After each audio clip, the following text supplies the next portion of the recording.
welcome back to today's video. My name is Dikshant. So in today's video, we are going to study about permutations and combinations, which is a topic from class 11th math.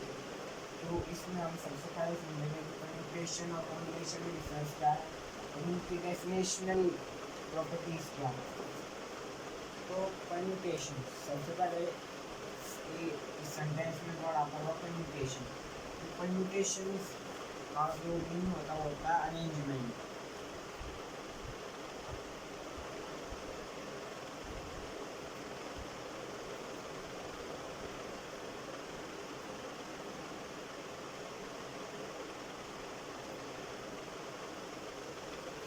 तो अगर हम इसकी definition लिखे तो यह होगी permutation is the total number of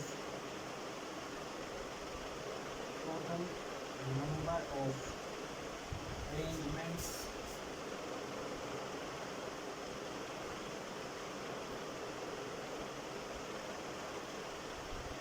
of n different things taken on at a time.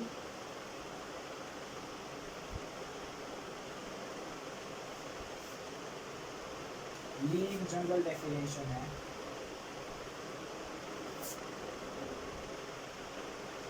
ये general definition आप लोग समझेंगे कि यहाँ पे n और r के क्या मीनिंग है, उनके बीच में क्या रिलेशन है. और यहाँ पे कोई कंडीशन है कि r हमेशा ग्रेटर देन और इक्वल टू होगा, स्मॉलर देन और इक्वल टू होगा n के. मतलब जो r की वैल्यू है वो n से कभी भी एक्सीड नहीं कर सकती. ये है जनरल डेफिनेशन परम्यूटेशंस की. परम्यूटेशंस को अरेंजमेंट्स भी कहते हैं, तो इसलिए मैंने अरेंजमेंट्स लिखा है परम्यूटेशंस की जगह. ये जनरल डेफिनेशन है. इसकी और मतलब इसके स्पेशल केस भी बनते हैं जब n और r इक्वल हो. तो अभी हम समझते हैं कि परम्यूटेशन. अब हमने समझा कि इसकी डेफिनेशन है ये परम्यूटेशंस की. अब हम इंट्यूशन ग्रो करेंगे परम्यूटेशंस के लिए. इंट्यूशन क्या है? इंट्यूशंस ग्रो करेंगे परम्यूटेशन कंसेप्ट को समझने के लिए. तो नंबर ऑफ अरेंजमेंट्स हम लोग डेफिनेशन आपने नोट कर ली होगी. परम्यूटेशंस थे कि सपोज कीजिए हमारे पास फोर पर्सन हैं. हमारे पास में वैसे टेम्परेरी 4 पर्सन है. पर्सन या P1 P2 या फिर A B C and D. ऐसे हमारे पास 4 पर्सन है. तो कहीं पे भी 4 पर्सन है और उनके बैठने के लिए 4 ही चेयर हैं. तो अब अरेंजमेंट इनकी क्या क्या बन सकती है. मतलब मान लो सबसे पहला केस की फर्स्ट चेयर पे बैठ गया पर्सन ए, मतलब पर्सन ए, फिर दूसरे पर्सन बी, फिर पर्सन सी, फिर पर्सन डी. फिर दूसरा अरेंजमेंट ये बन सकता है कि पहली पे बैठ गया डी, दूसरी पे सी, फिर बी. या फिर तीसरा एक बन सकता है पहली पे सी, दूसरी पे बी, तीसरी पे फिर डी. या फिर पहले पे बी, फिर ए, फिर सी, फिर डी. तो हम इनको क्या कहेंगे? मतलब ये है 4 पर्सन 4 चेयर पे बैठ कितने तरीके से बैठ सकते हैं. इसे ही हम कहते हैं परम्यूटेशन या फिर अरेंजमेंट. ये जो 4 ऑब्जेक्ट्स है, पर्सन है, ये 4 चेयर्स पे किस तरीके से अरेंज हो सकते हैं, कितने तरीक़ों से अरेंज हो सकते हैं. तो इसको मैथमेटिक्स से भी समझ सकते हैं. मान लीजिए ये है चेयर 1. बॉक्स में आया है, बॉक्स में आता आप चेयर कंसिडर कीजिए. ये है chair 1, chair 2, chair 3, chair 4. Chair 1, chair 2, chair 3, chair 4. अब चेयर 1 पे और एक और चीज़ है वो इसमें एक और चीज़ आपको याद रखनी है कि ये तो कॉमन सेंस है कि अगर एक चेयर पे एक इंसान बैठ गया है तो वो उसके बाद दूसरी चेयर पे नहीं बैठ सकता। मतलब मान लो पर्सन ए चेयर 2 पे बैठ गया, फिर वो फोर्थ चेयर पे नहीं बैठ सकता। मतलब यहाँ पे रिपीटिशन अलाउड नहीं है। मतलब एक ही पर्सन है दो चेयर्स पे एक साथ नहीं बैठ सकता एट द सेम टाइम, उसे कहते हैं रिपीटिशन। अगर एक ही पर्सन दोनों चेयर्स पे एक साथ बैठ सकता है तो उसे हम कहेंगे कि रिपीटिशन अलाउड है। तो सपोज कीजिए कि 4 पर्सन है और 4 चेयर है। पहली चेयर पे इन 4 में से कितने लोग बैठ सकते हैं? कोई भी बैठ सकता है, ए बैठ सकता है, बी, सी, डी। तो कितने पॉसिबल अरेंजमेंट्स हुए? 4। मतलब इस चेयर पे इन 4 में से कितने लोग बैठ सकते हैं? 4 बैठ सकते हैं। कितने पॉसिबल अरेंजमेंट्स हैं? चेयर 1 पे इन 4 में से कोई एक बैठे, या तो पर्सन ए बैठेगा, पर्सन बी, पर्सन सी, पर्सन डी। फिर चेयर 2 ले लेते हैं। मान लो ऊपर यहाँ पे बैठ गया पर्सन बी बैठ गया। अब पर्सन बी अब बाकी 3 चेयर्स पे नहीं बैठ सकता, ठीक है? तो हम उसकी अरेंजमेंट बाकी 3 चेयर्स में से एक्सक्लूड कर देंगे। मतलब हम उसको कंसीडर नहीं करेंगे बाकी के 3 चेयर्स की अरेंजमेंट्स निकालते वक्त। नोट कीजिए कि वो पर्सन जो चेयर 1 पे बैठ चुका है अब हम उसकी अरेंजमेंट कंसीडर नहीं करेंगे जब हम बाकी 3 चेयर्स के अरेंजमेंट निकाल लेंगे। तो अब पर्सन बी बैठ गया चेयर 1 पे। अब ये और कहीं नहीं बैठ सकता। अब चेयर 2 पे कितने लोग बैठ सकते हैं? मतलब कितने अरेंजमेंट बन सकते हैं? 3, ए, सी या फिर डी। यहाँ पे 3। मान लो यहाँ पे बैठ गया पर्सन ए, तो इसको भी एक्सक्लूड कर देंगे, ठीक है? अब है चेयर 3। चेयर 3 पे कितने लोग बैठ सकते हैं? या तो सी या तो डी। कितनी अरेंजमेंट बन सकती है? 2। तो यहाँ 2 बन गई। मान लो बैठ गए यहाँ पे पर्सन सी, तो अब हम इसको भी एक्सक्लूड कर देंगे। अब लास्ट चेयर पे कितने बैठ सकते हैं? एक ही बचा है, तो यहाँ पे उसके बैठने की कितनी अरेंजमेंट हुई? 1। तो अब जब हम ये नंबर्स को मल्टीप्लाई करेंगे तो हमारे पास आ जाएगी टोटल नंबर ऑफ अरेंजमेंट्स जिनमें ये 4 पर्सन इन 4 चेयर्स पे बैठ सकते हैं। फिर क्या आई? 4 3 12, 12 2 24, 24 वेज। ये क्या है? वेज। ये क्या है? अरेंजमेंट्स। तो 4 पर्सन 4 चेयर्स पे कितने तरीके से बैठ सकते हैं? 24 वेज से। हम इसको एक और साइन से भी रिप्रेजेंट करते हैं, 4 इंटू 3 इंटू 1 को, जो कि है 4 फैक्टोरियल। इसका मतलब होता है 4 इंटू 3 इंटू 2 अप टू 1, ऐसी 5 factorial. 5 into 4 into 3 into 2 into 1।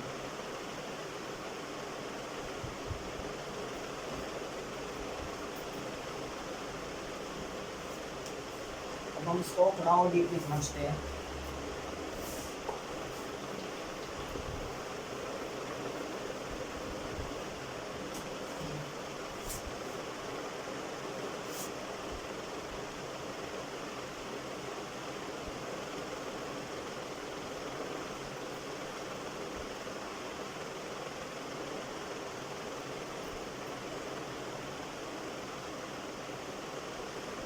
और 4 चेयर।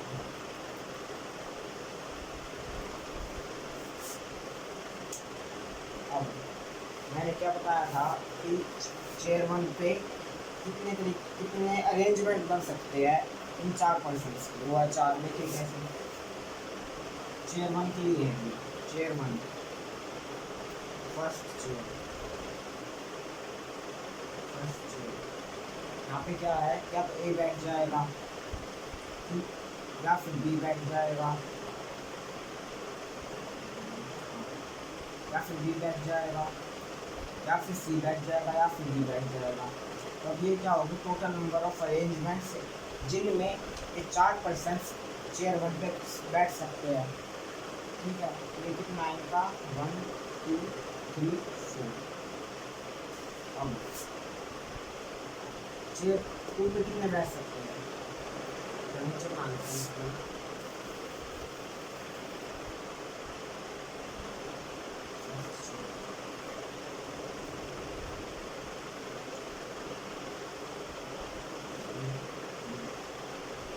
पे वन का मतलब है कि ए मतलब एक अरेंजमेंट एक ही है, और यहाँ पे वन का मतलब है कि एक अरेंजमेंट बी की है, यहाँ पे वन का मतलब एक अरेंजमेंट सी की और एक अरेंजमेंट डी की।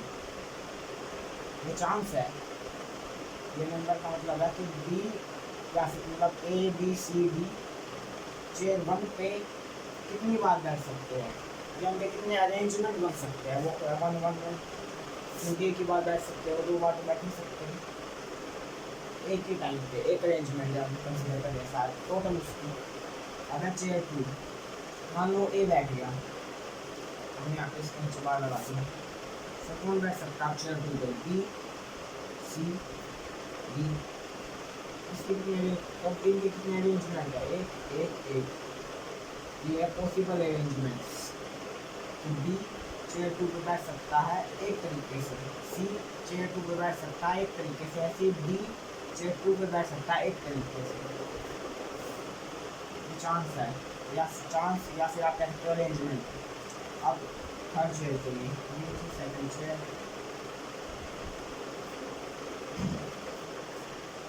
थर्ड चेयर के लिए मान लो कि बैठ गया डी बैठ गया, फिर कौन बचे सी और डी, इनकी क्या सी प्लस डी, और चांस कितने वन वन, या फिर अरेंजमेंट कितनी वन और वन। अब फोर्थ चेयर के लिए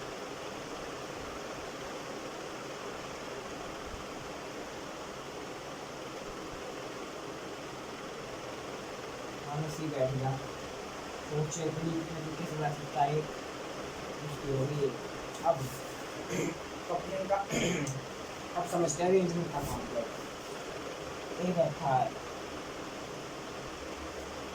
हाँ ए बैठा था, ठीक है ए बैठा था, ए बैठ गया था, तो अब ए यहाँ पे बैठ, तो अब ए की कपलिंग हो गई है, मतलब चेयर वन पे ए बैठा है तो उसके एक चांस है ये, बाकी चेयर्स पे बैठा है। मान लो ए की कपलिंग हो गई बी के साथ, फिर बी की हो गई सी के साथ, फिर सी की हो गई डी के साथ, तो चारों चेयर्स पे जो पर्सन्स बैठे उनका क्या कॉन्फ़िगरेशन बना, वो बना ए comma B comma C comma D, सब यहीं पे।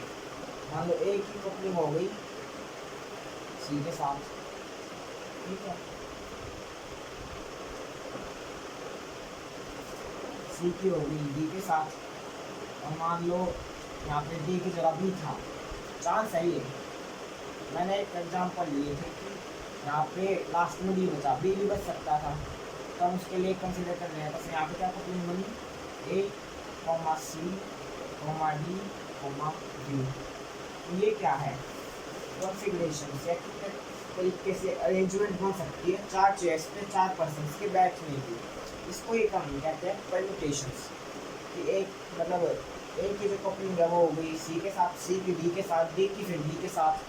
यहाँ पे मैं लिख जरूर डी रखा है, और ये मैंने एक एग्जांपल लिया, वैसे ही यहाँ पे सी भी हो सकता था, ये भी हो सकता था, ये कल एक एग्जांपल है।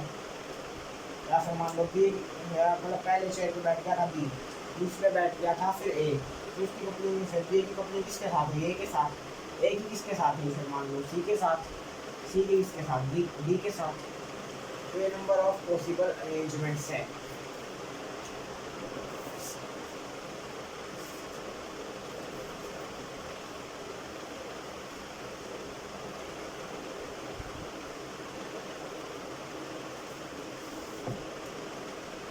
जो परम्यूटेशंस है उसको सिंबलाइज कर, तो जो परम्यूटेशन का सिंबल है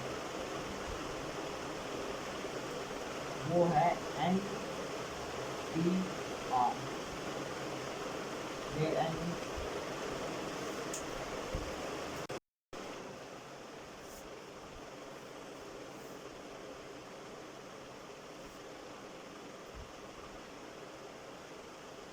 तो यहाँ पे एन पी आर का क्या मीनिंग है, तो एन पी आर का जो मीनिंग मैं पहले लिख देता हूँ, समझाऊंगा कि मैं यहाँ परम्यूटेशंस की जगह अरेंजमेंट होता है, अरेंजमेंट्स वर्ड का यूज करूँगा क्योंकि वो ज़्यादा समझ में आता है। तो अरेंजमेंट्स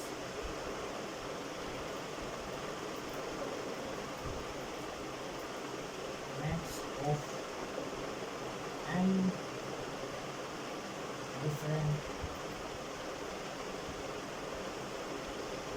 things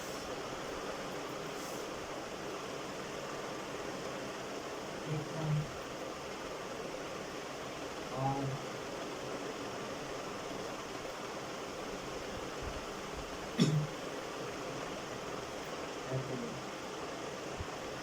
and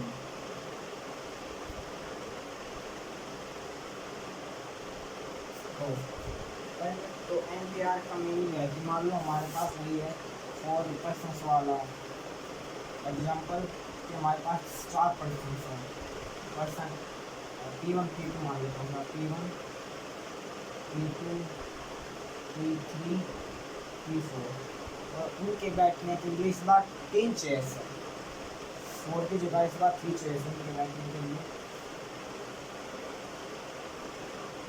तो अब वो 4 लोग इन 3 चेयर्स पे इन अरेंजमेंट से बैठ सकते हैं।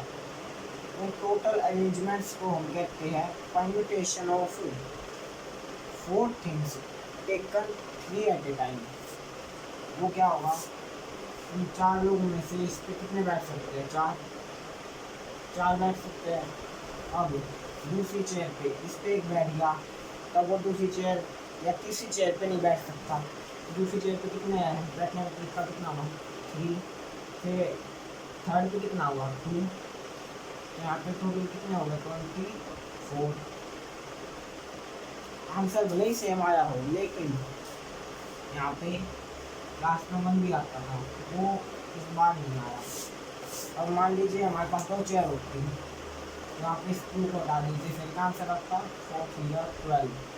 मतलब टोटल कितने अरेंजमेंट्स बन सकते थे, फिर टोटल जो अरेंजमेंट्स बन सकते थे वो होते 12, which is arrangements of 4 objects या 4 persons taken 2 at a time, 3 at a time या 4 एट ए टाइम। ये नंबर है n, जो ये r है ये n से एक्सीड नहीं कर सकता। वो अपना कॉमन सेंस है, क्योंकि देखिए 4 लोग हैं, 4 लोग 4 ही चेयर्स पे बैठेंगे। अब आप 5 चेयर ले आए, 6 चेयर ले आए, 7 चेयर ले आए, पर एक पर्सन एक ही चेयर पे बैठेगा तो उसके जो टोटल अरेंजमेंट हो सकते हैं वो 4 चेयर्स पे ही होंगे। अब इसका फॉर्मूला देख लेते हैं क्या होगा NPR का, मतलब टोटल अरेंजमेंट्स निकालने का।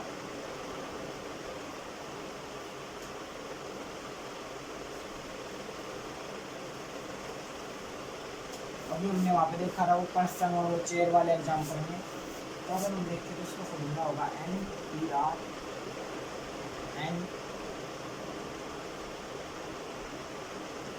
multiply n minus 1 multiply n minus 2 up to n minus r। वहाँ पे देखा था 4 पर्सन्स थी और चेयर कितनी थी 2 थी, इस बार 11 पर्सन से हुए, इस बार मान लीजिए 10 पर्सन है और चेयर इस बार 6 है। अब इस फॉर्मूले में आप वो चीज़ डालिए तो क्या आएगा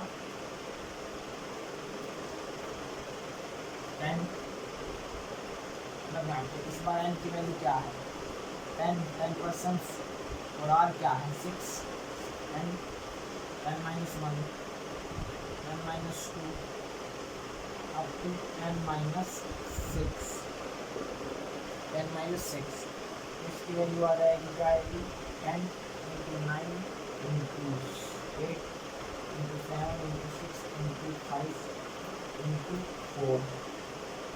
ये क्या हो जाएंगे total number of arrangements when 10 persons are sitting on 6 chairs। ये हो जाएगी उनकी टोटल अरेंजमेंट्स। ये हमने अभी इंक्लूशन से भी समझा था, 4 पर्सन थे, person P1 P2 P3 P4 और 2 चेयर थे। तो एक चेयर पे इन 4 में से कितने बैठ सकते हैं 4 और दूसरी पे 3। तो वही चीज़ मैंने यहाँ लिखी है। तो ये फॉर्मूला है NPR का। इसका एक और फॉर्मूला होता है जो कि कॉम्बिनेशन के थ्रू डिराइव है। जब हम कॉम्बिनेशन पढ़ेंगे तो हम इसे समझेंगे। ये फॉर्मूला है NTR का। और एक स्पेशल केस भी होता है।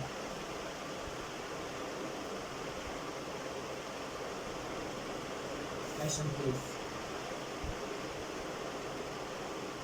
when R equals to, जब R की वैल्यू n की इक्वल है, जैसे लिखते हैं NPN, तो ये क्या हो जाएगा n n-1 n-2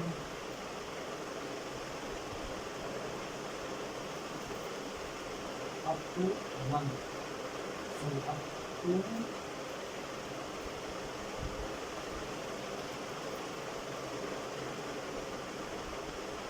n minus R पर है, यहाँ पे n माइनस आर प्लस 1 होगा, प्लस 1 होगा। मैं जो पिछला एग्जाम्पल दिया था प्लस भी कर देना लास्ट में। पिछला एग्जाम्पल लिया था 10% से 6 पे कितने अरेंजमेंट से बैठ सकते हैं, उसमें लास्ट में 4 की जगह 5 आया था। तो यहाँ पे आप 2 1, तो जब n माइनस n 0 हो जाएगा, इस साइड टर्म को 0 से मल्टीप्लाई करेंगे तो अरेंजमेंट 0 आ जाएंगे,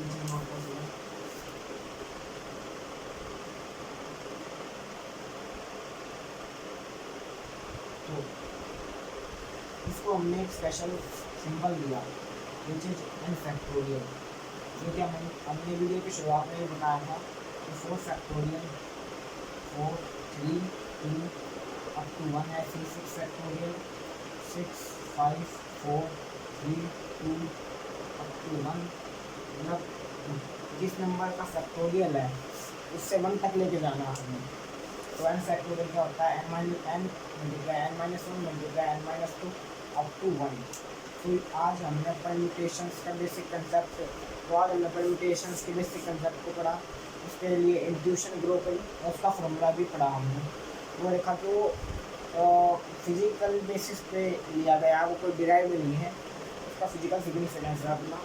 तो अगली वीडियो में हम पढ़ेंगे कॉम्बिनेशंस के बारे में। तो थैंक्स फॉर वॉचिंग।